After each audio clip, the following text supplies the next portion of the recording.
All right, hi everyone. Who's ready for some comfort and wisdom around death?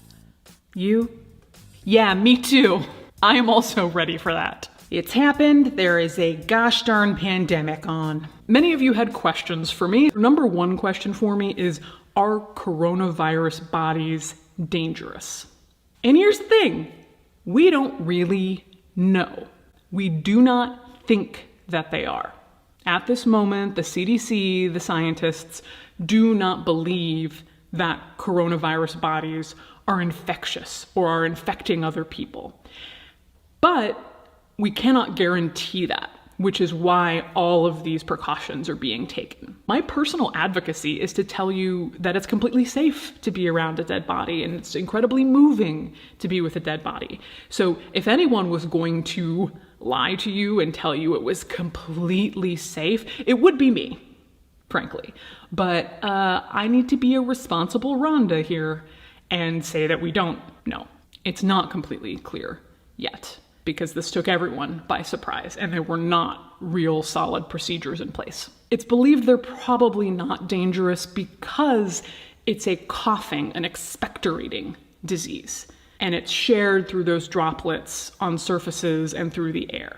And a dead person is not doing that coughing. Even if it's not directly coming from the dead body, there are so many other factors surrounding the body that make it potentially dangerous for funeral workers. First of all the family and medical professionals surrounding the dead person who may also have been infected. Second, all the surfaces all around the medical facility that potentially could be contaminated. Funeral directors and removal people really should be careful right now until we know more. Autopsy technicians and embalmers need to be even more careful because they're puncturing the body, they're puncturing the lungs, they're puncturing kind of the center of the disease. That puts them at the highest risk. However, if they use all of the personal protective equipment, if they follow what the CDC guidelines are, standard precautionary equipment, they're being safe, they're disinfecting, there's no evidence yet that it should be a problem. To be clear, no dead body is ever more dangerous than a living body. And it comes back to the same thing we've been saying for weeks about coronavirus, is that it's the living that are dangerous. And that's hard, right? I was talking about this on Instagram the other day. The idea that we want to help. It is so in our human nature to be heroic right now, to go out there and help and do what we can. And we're being told all you can do to help is to get out of the way, to stay inside. You are the disease vector. You are the problem. And that's, I think, really painful for us and hard to swallow, because this is a time where we want humanity and connection most, and we are being denied it. Next question, what are my rights if I still want a funeral? What happens if somebody dies of coronavirus or of just pancreatic cancer or something completely unrelated? What are my rights to a funeral right now? This is also a moving target and changing all the time. So if you're watching this 3-4 months from now, sorry, this is what it was at the end of March 2020. Just as any other large event is canceled, going to Disneyland, concerts, weddings, funerals are canceled not because the dead body is radioactively shooting out coronavirus particles, but because all of the living people should not be in a large group together. This is actually a kind of fascinating existential question, because when you talk about essential workers, we're telling people who work at Target or the supermarket, you have to be around a bunch of people because it's essential that people be able to eat. Funeral workers, even though they have to go pick up the bodies and cremate the bodies, most funeral homes are not allowing services at all because a funeral is not essential.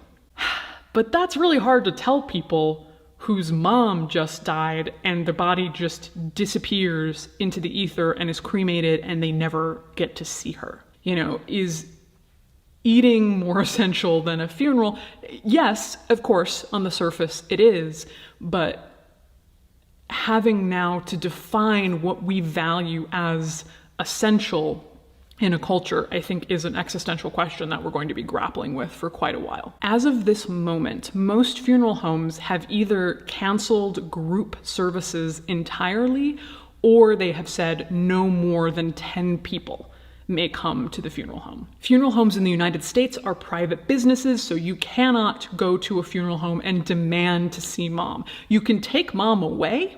You can pick her up and put her in the back of the pickup and take her away, but you can't demand that they open their funeral home for you, put themselves at risk for a large group of your family to come in and see mom. You just cannot force a private business to do that at this moment. Which leads to another one of your questions, which is, what is your experience with live streaming funerals?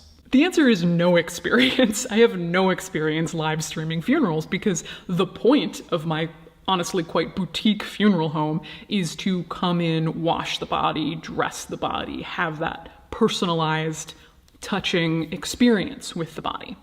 So live streaming funerals, it's not that I'm not very happy that it is available right now, and we're actually at my funeral home looking into ways to potentially offer it if this continues for a long period of time, but it's not the norm for us, and I hope that it doesn't become the norm in general, which leads to yet another common question that I've been getting, which is, do you worry that this is going to affect how people see death and the dead body long term?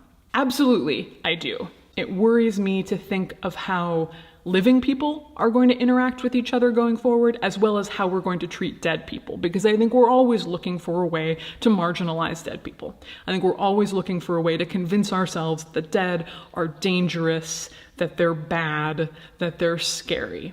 And something like this, of course, certainly does not help. I think about the Spanish flu in 1918, which caused mass death.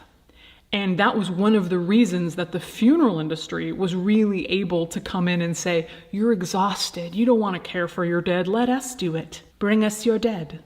In the wake of this pandemic, what technology is going to rise up to bring us perhaps once again further away from death and a sense of our own mortality? And live streaming is potentially one of those things. Some technology I'm wary of, but at the same time, the technology that we use at my funeral home that allows us to do most of our arrangements online if necessary has allowed my funeral director to work from home during the pandemic, which is a thing that not all funeral homes can offer.